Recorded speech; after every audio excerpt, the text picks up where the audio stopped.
One of the things that has been really fascinating to see is the recent developments with AI in relation to art and writing with like ChatGPT. And I'm curious, are there going to be so many open jobs in the next decade or two?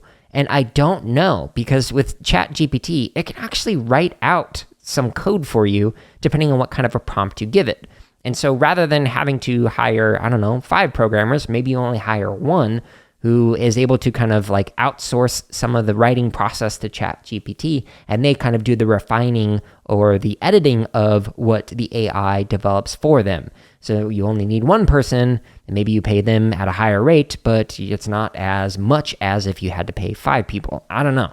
We're really kind of at the nascent period of all of this in terms of AI and creativity and jobs and whatnot. So it'd be really interesting to see a decade or two from now how things are going to be impacted. But I guess that also kind of relates to one of the bigger arguments or rationales for why some people think computer science needs to be in the classroom is jobs. Well, if there are not jobs down the road, what is the advocacy headline for computer science education? Are we going to need one? Is computer science education going to be something that should be a core requirement?